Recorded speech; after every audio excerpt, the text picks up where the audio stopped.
This portion of the CU podcast is brought to you by The Perfect Jean. They fit like a dream, look fantastic, and are so comfy I forget I'm wearing pants. In case you didn't know, this is an ad, and The Perfect Jean told me to say this, but I wouldn't lie about how great these jeans are, and they really do live up to the name. These jeans fit like they were custom made, stretch like you wouldn't believe, and look fantastic. The fabric is as soft as a baby's bottom, and they're super durable. Perfect Jean has a seriously massive range of sizes with 6 fits, from skinny to thick, waist sizes from 26 to 50, and lengths from 26 to 38. You're gonna find the pair that fits you no matter what. I love wearing these. I wear them all the time. I gotta tell you, I've said it before, but I really thought it was gonna be tough to sell me on a stretchy jean. And you know what? They're super comfortable. These have replaced all the other jeans I own. Stretchy, but still look nice, durable, and in all different colors and sizes to match what you're looking for. It's finally time to stop crushing your balls in uncomfortable jeans by going to theperfectjean.nyc. Our listeners get 15% off your first order, plus free shipping, free returns, and free exchanges when you use code CUPodcast15 at checkout. That's 15% off for new customers at theperfectjean.nyc with promo code CUPodcast15. After you purchase, they'll ask where you heard about them. Please support the CU Podcast and tell them we sent you. F your khakis and get the perfect jean. Atari themselves have announced a new console. We're all very excited over here at the CU Podcast. The back room has been a buzz. The water cooler, boy. Oh no, Ian, we have friends who work at Atari now. I like some of the Atari stuff. We have friends that work at companies that are owned by Atari. Sure. And so anyways, they announced the 7800 Plus this morning, and it's fucking ridiculous. So this thing, Atari just posted on Twitter, get your pixel fix like it's 1986. The 7800 Plus is joining the family, bringing new games and wireless controllers. This is the same console they released as the 2600 Plus. I'm sorry, I should get rid of this for this segment. Sorry. The 2600 Plus, it's the same console, does the same shit, just has different controller ports. Well, okay. And it looks different. Okay, let's want to go through the actual announcement first. Okay. I mean, do we? Actually, otherwise it'd be a two-minute segment. Sure. All right. Where? The 700 Plus is joining the family, bringing new games and wireless controllers. Learn more at their Atari Pulse website. So you go to the website, and they have pre-order for $130. The 7800 Plus, which is a smaller version of the 7800, the same way that 2600 Plus was a smaller version, and it has the it doesn't have the joystick included. It has that D-pad that came out, I think mostly in Europe it was popular, but you can get it here as well. They have that, and they have the bundle for regularly $200 down to $170 that includes a regular 2600 joystick and 2 paddle controllers. And then you can get the gamepad for $35 wireless, or their controller joystick for $35, and plus they have some 700 games for sale that are officially licensed remakes, like Berserk, Space Duel. And there's some new ones too. There's a brand new Bentley Bears Crystal Quest, which comes packed in with it. Okay, and that's for sale as well. And they have Caverns of Mars. They have a Real Sports collection. They have an M Network collection, which I believe are these dip switched. I have to imagine, like the original one. Yeah, these are dip switched, so they still haven't done a whole new game with a menu. So these are dip switch multi carts you can get. So there's an M Network collection that has a bunch of games on it, including here you go, Frogs and Flies. This is why you need to get the you perked up. Armor Ambush, Astro Blast, Star Strike. So you get those Intellivision ports that were on the 2600 in a collection. There you go. That's one reason for the purchase. All right, you get some of that stuff. So people asked, rightfully so, on Twitter, is this just the 2600 Plus? Someone named Nick said, I'm assuming this is the same hardware as the 2600 Plus, right? Either way, very cool. Atari responded, there are some minor differences in software, memory specifically. Sorry, I put this game here. Specifically, the 700 Plus has 256 megs of eMMC, 256 meg DDR3 RAM, but the 2600 Plus has 256 meg DDR3 RAM, 256 it was X fix. You got the numbers backwards, by the way. Either way, it's the same thing. It's just a different. I think how it's slotted is differently. Looking at this, it's the same thing. It's the same. It's the same DDR3 RAM. It looks like, and then the 2600 Plus has wired CX40 Plus connector with a DB9, and the 7800 has the DB9 controller ports, the original, plus HDMI. That's not okay. The original had HDMI. Why are they listing that? But you get USB-C on top of it. So they're the same console, different shell, and you have more controller port options, it looks like. That's it. Mr. Tony Bones asked, yo, Atari, is this emulation or straight cartridge? Atari responded, this is emulation. Tony replied, oof, thanks for replying. I like Tony. I actually know that. Yeah, I recognize that name for responding to stuff. It follows us, it looks like. Tony. So here's the thing. We criticized the 2600 Plus because the compatibility was dog crap because it was based upon the emulator. And the fact that... Well, my bigger problem with it was just... we knew the compatibility was going to be crap. It's why wasn't this an FPGA console? Correct. And so I was told by the rep in person that it was too expensive to do an FPGA console, and that's not true. No, that's not true. We were, and they also said that they listened, and things might change next time. I remember this conversation. You were there for it, and you work there, and I understand you want to my problem with this is if I was an Atari fan, and I do think there are some things that Atari has done that are interesting. I love the Atari 50th. That's mostly digital Eclipse. I do like the Atari Recharged games that I've played. But if I was an Atari fan, I would be insulted by this. Well, because it's the same product. That's exactly it. It's a different... So you release the 2600 Plus, you hear... largely vocally that people want an FPGA Atari console, and your response is to release the same fucking console again with a different paint job. Those cores exist, by the way.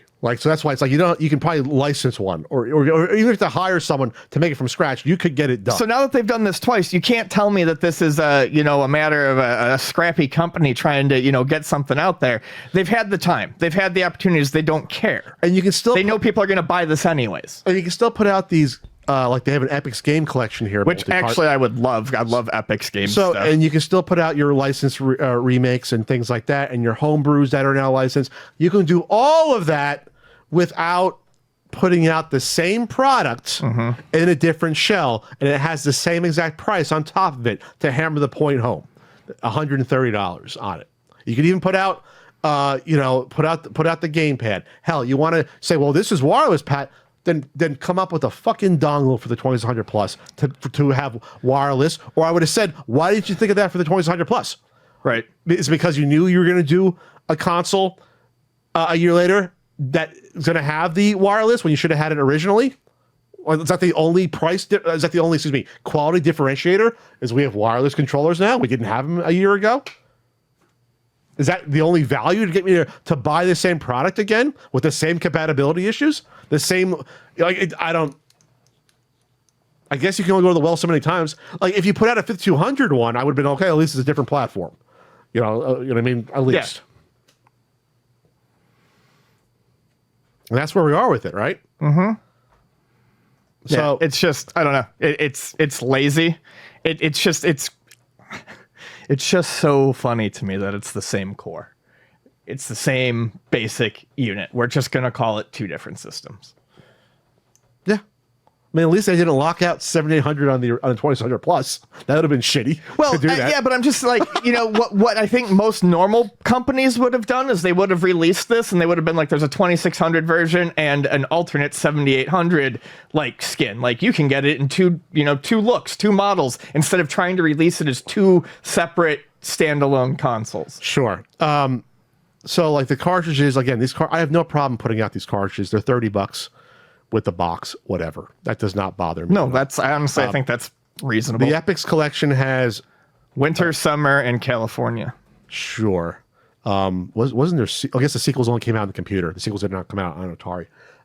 I think there was only one. I don't think Winter Games had a sequel. There is a Summer Games too. There is Summer Games too. So yes. Okay, so you don't get that. Okay, $30 for 3 games. There's also World Games.